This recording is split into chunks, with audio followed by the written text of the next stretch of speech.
My name is Jahmeek Murray-Taylor, and I am from Mississauga, Ontario. I grew up in a household with my two grand aunts that I'm very grateful for. Thank you very much, and I'm forever grateful for that. I have a very great relationship with my mom. She lives in Atlanta, Georgia, and as of last year, I met my biological dad for the first time. I went 29 years without knowing who he was. Meeting my biological father for the first time was a surreal moment.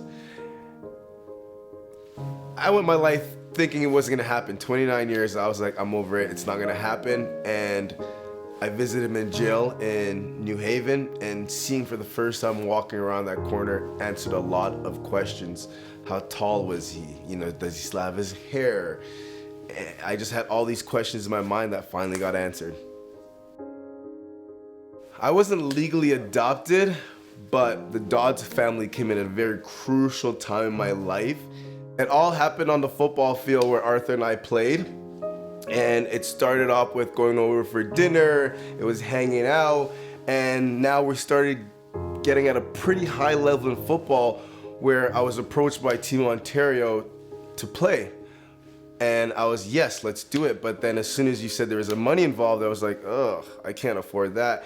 And then Sean and the family realized I had a skill here and I could potentially get a college degree. I could potentially play sport. And from there, they put me on a path that I needed to succeed.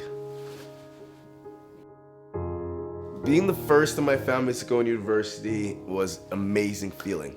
Although I wasn't the first to graduate, at least I got there.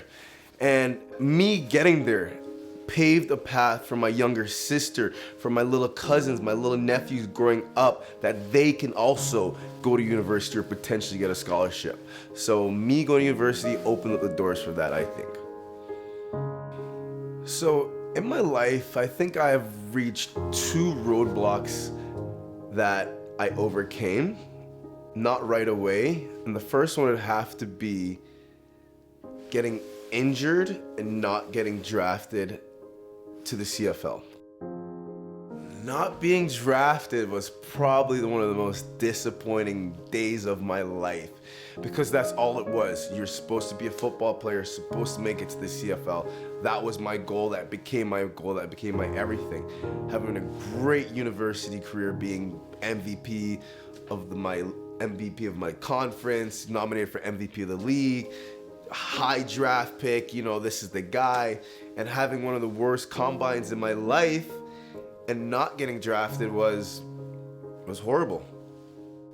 So after not getting drafted, I went back to University of St. Mary's, where the goal was to be an unsigned free agent, which is one of the harder things to do as a Canadian player.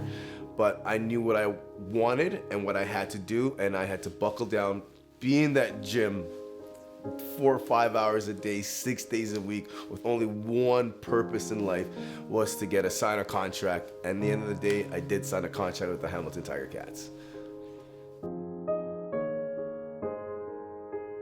The second roadblock in my life was becoming a firefighter. The process of becoming a firefighter was a tough one. I failed the aptitude test 3 times.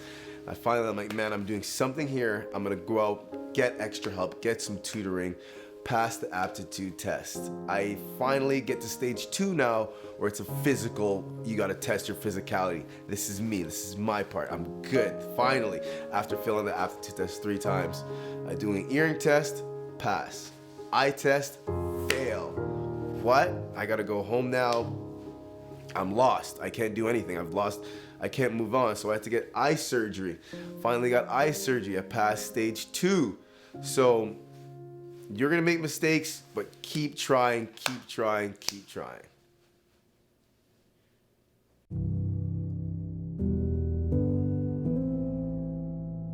The most important lesson I've learned is not to give up. And the road to success is not a straight line at all. You are going to have your U-turns, your ups and downs, your failures, your adversity, people who don't think you can do it, you don't think you can do it. But if you keep trying and you keep pushing yourself and don't give up, you'll get where you need to be.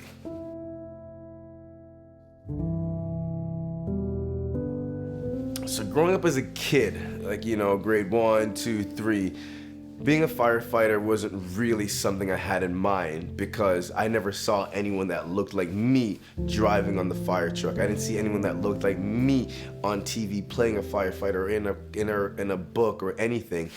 And all I saw was black athletes playing sports. So that's what I thought I had to do. I thought that was one of my only couple paths in life, NBA or NFL pretty much. So growing up, I didn't see that aspect, me being there in my life. Now with the progressive future that we're living in and the demand for diversity is amazing. It's helping me and the people around me become better people. Hopping off the fire truck in a Regent Park area and seeing a bunch of black kids see me, this young guy with dreads, hop off the truck and how happy they get, it fills my heart with joy. A couple days ago at work, a guy saw me and was like, man, I'm so proud to see you. Hold on for a second. Can you meet my son? Let me go get my son. I gotta meet him. I gotta make you meet him. It's very important for kids to have someone to look up to. It's very important for kids to have that father figure or guidance figure in their life, because you're lost. You don't know what life's about. You don't know what you want to do. And if you have someone help you create that path and that tunnel vision of what you could potentially be, is priceless.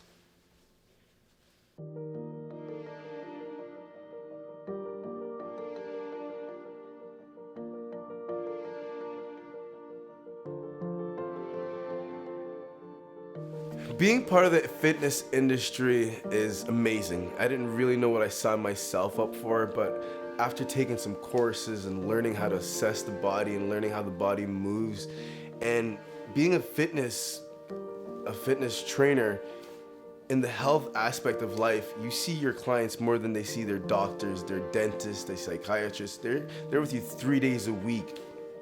And how people feel after they leave a session, especially now being COVID, being locked up indoors with no fresh air and being able to come out in the field and participate. I'm happy that I'm able to learn from Cassie Day and the team and trying to do my part in society to give back. My energy for life comes from having a purpose for life. Before, my purpose in life was trying to make it to the highest level of football. Now my energy is going towards bettering people's lives with all-day athlete on the field, and also trying to help people in the community any way I can when they call, when I go to work. What I would say to kids growing up in a impoverished area, not having the best sources of income, is that don't let that defeat you. Don't let that define you. There is help out there. There are people out there that want to help people like me growing up. Reach out for it. People are out there that want to help you.